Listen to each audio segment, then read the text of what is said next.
It's weird. Where did all the cars go? The Hatsumiru is here warming up. And Escalade's hanging out. Ah, there's the cappuccino hiding. It's hiding in the corner over here on a mound of sticks. Ah, here we are.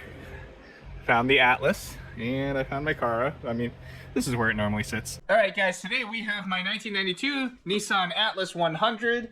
This is a 2.3 liter diesel motor. It's the TD23. It is not turbocharged. We also get to see what it's like underneath here. We haven't gone under the Atlas. I've kind of crawled around, looked, but not really. Let's take a quick tour underneath. I'm gonna go get a light. We have the front end parts here. Everything is in good condition. You can still see that like crackly coating that was under here before on everything. You can see it just kind of peeling away, but none of it is really rusty because once it peels away, it's revealing black paint underneath. So that is good. This is not a rotten truck. It's always nice to have. I should check. Actually, you know what? I'll just check it out. This is not burned out, but it's not working. So I gotta go figure out why the fog lights don't work.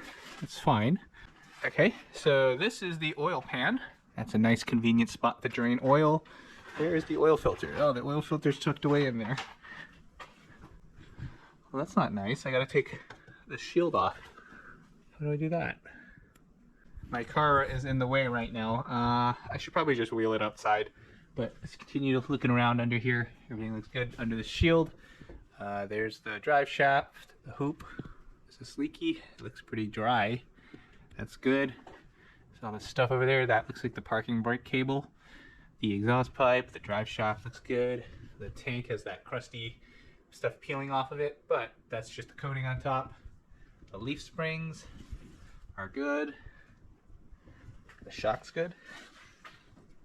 I think the shocks are good. The truck actually rides pretty well for what it is. I mean, it's even better with stuff on it. The spare tire could be better. It's not great. Underneath here is okay. The bed, the rear frame rail, all that looks pretty good to me here. That's good. Tail lights. So there's some rust right there on the tailgate.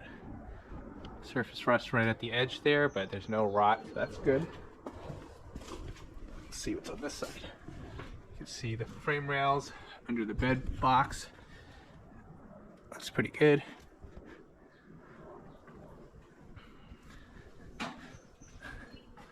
Ooh. I don't think that's supposed to be like that. Okay. So this is probably why there's a fuel capacity loss. This got crushed by something. Now, what would that be? What is this? Gotta go find out what this is. This is the fuel filter with like a hose that's missing, I think. I bet they ran over something and it kind of just went boosh into there. Okay, well, I'm under here to do an oil change. And change the oil filter and stuff. So let's warm up the truck a little bit, or at least get the oil flowing and heat it up. Then we'll get cracking. Climbing up here. Open the door.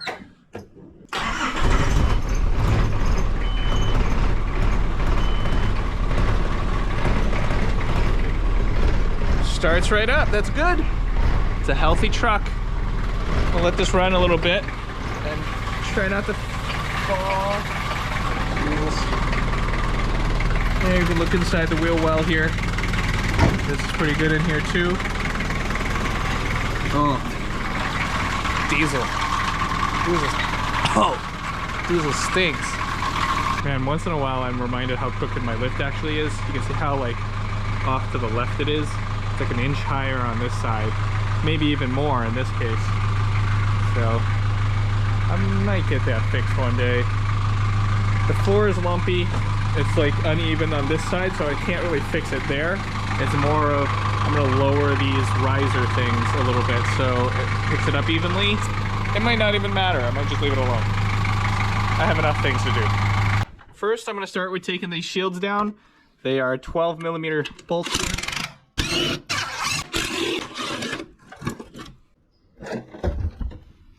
Alrighty, with that out, you can see the oil filter. It's blue there, and then you can see the drain plug right here.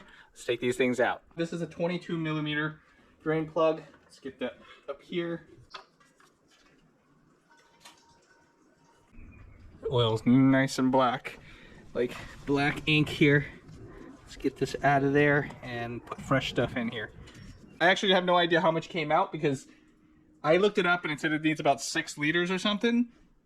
What's 6 liters? Is that 2 gallons almost? A little less than 2 gallons. And whatever came out of there certainly did not seem like that. It seemed like it was probably only 1 jug. So I'm just going to slowly fill it up and check the dipstick.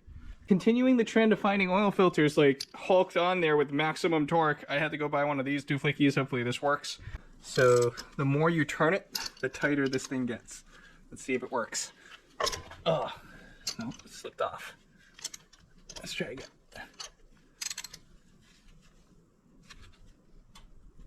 Ah, it turned. Yeah. All right, cool. The big filter.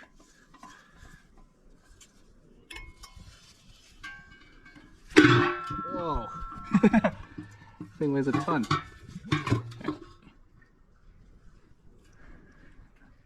It's not sludgy, I guess. I have this SL7115 filter. I cross-referenced all the filters that fit for this thing. I mean, let's hope this fits on first try. Ow. Well, I'm screwed. This doesn't fit. Okay. I got a whole new problem. I need to find a filter that fits. Okay. It's been a few days now. The Atlas has been stuck on my lift with no oil and no oil filter, so I took a gamble on a oil filter that was local in Florida, I guess, local in the country. So I could get it quickly. It is a Nissan 15208 43G00 oil filter. And looks like it's a Japanese filter that somebody imported at some point. It's a really old box too. Looking at this thing brings me some comfort because I couldn't find any information about which particular, or at least concrete information about which filter I needed for this online. But this application chart here shows the F23. This is this generation of Atlas, and that's, oh. There's no TD23 here. Well, okay, at least the Y31, the TD23 motor is here. Oh, and over here, July 1992. Okay, so it should be fine. All right, so it's brand new and sealed. Hope these things don't go bad. Oh yeah, that's a good sign. The new filter is in. Time to refill the oil and figure out how much actually goes in there. I don't know if you guys saw this earlier. There's no hood prop or strap or anything, or at least I don't know how to do it. I used the ratchet and just kind of propped it up against the seat frame there, and it seems to be okay. Hasn't collapsed yet. I'm assuming it would at least take this whole jug, so I'm just going to pour this new jug in first before I start kind of going off of here, because this is not exact anymore because I poured some out already. I am doing some sketchy stuff here. Ooh, a box fell over that. That was kind of spooky. So I'm hanging out over here, and it's just a little spooky up here. We have oil. Probably takes another quart, maybe. I don't know if you can see that, but it's part way up. And there we go. We are full. I'm trying to be very careful here because every time I move, the whole truck is like shaking here. I'm gonna try to finagle out to not knock the whole truck over off of the lift and die in here. So if you see this video, it means I survived.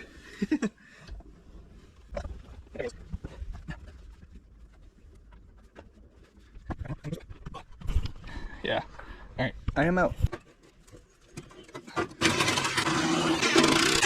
Ready, time to put the truck down. Okay, so now we have a quick lesson on how to adjust the 2-post lock release lever, because I don't know what just happened, why it suddenly just did this. It probably just happened over time. When I pull this lever down, it isn't fully disengaging the lock lever on the other side. It is only doing this side.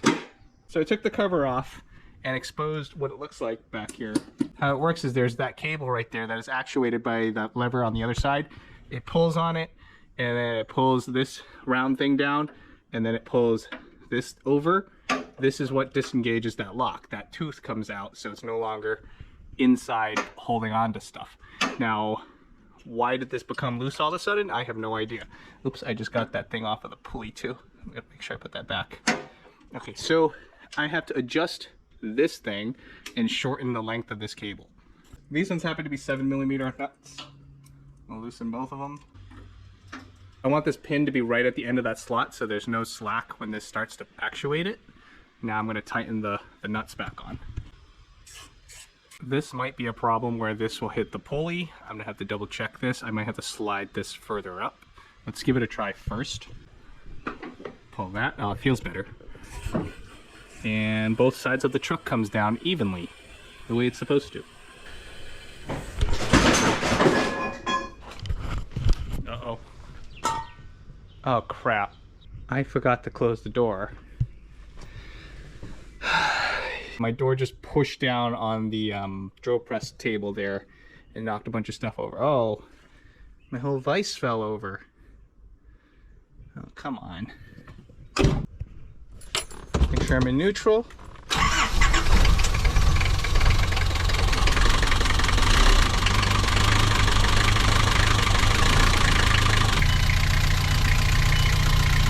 Alright, checking the oil again now that we're out here. Just wipe down the dipstick. I am at the bottom of the hash mark. I'm going to add a little bit more oil. There we go. I'm at the full mark.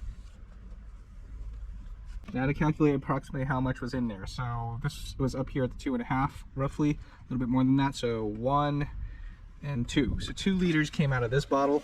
I used the full bottle. That would make it 5.785.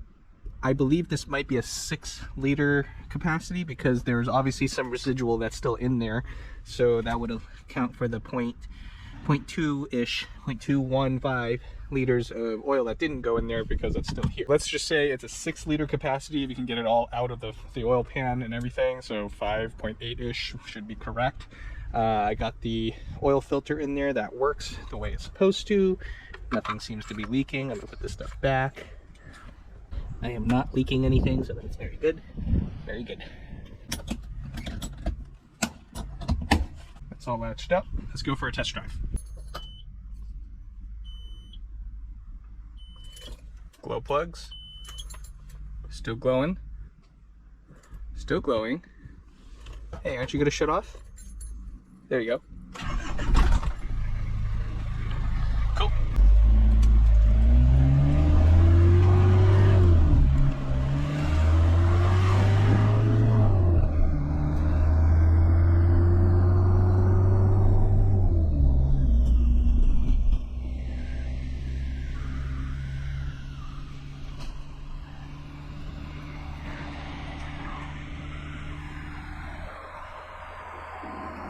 Engine sounds a lot smoother with the oil change. Fresh oil always helps with this stuff.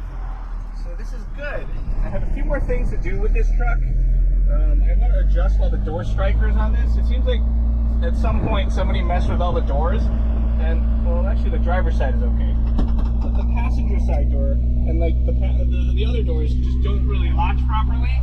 They're just jiggling and I don't know why it's like that. So I have to investigate that further. I might want to clean up some of the exterior a little bit, and then I'll be ready to list this thing for sale because I really don't need a diesel truck. So if you guys want a Nissan Atlas 100, this one's pretty good. Only bad things that I found under were the gas tank has like a fist-sized dent in it, so you probably lose a little bit of capacity there. I don't know. There's a crack in the windshield washer fluid tank. What else is here? And the weird doors I gotta fix, but those should be fixable. The truck itself is mechanically sound, so basically that's what you're looking for, I guess. This is a perfect like little work truck for people that have like a 4 or 5 person crew that you want to carry around with all your junk in the back.